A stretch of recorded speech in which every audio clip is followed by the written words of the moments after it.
So in this video, I'm gonna talk about some interesting facts about the US dollar, no particular order, so let's get started. Did you know by definition, the US dollar is technically a Ponzi scheme?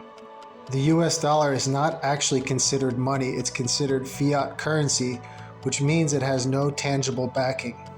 It is also interesting to know that every fiat currency in history has failed.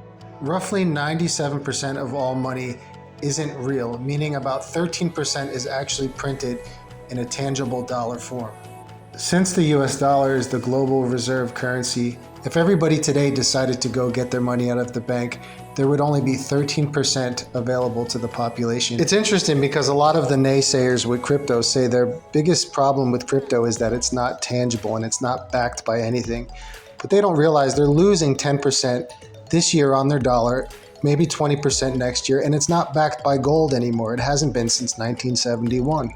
You could say that crypto is volatile and the dollar is more stable, but what we don't realize is that the dollar is not stable when it comes to inflation. Things cost more, which means the dollar is worth less. Basically, you're losing purchasing power, the silent tax. So under the current monetary system, we borrow all of our money into existence, at which point we promise to pay it back plus interest. Ultimately, this means the government will never be able to pay off its existing debts.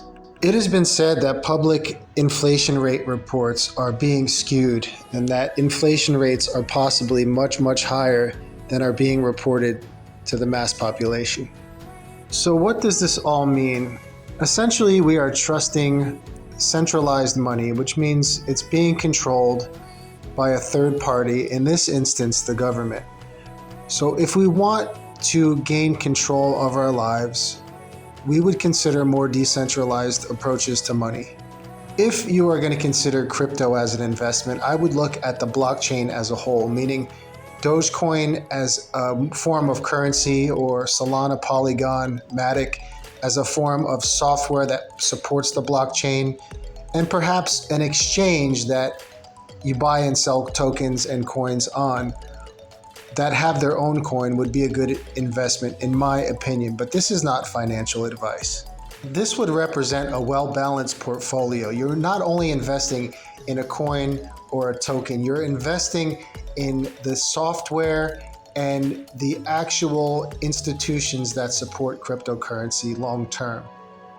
I think it is important to look at gold and silver as potential investments to convert your dollar over to. Again, this is just my opinion. Stay tuned for part 2.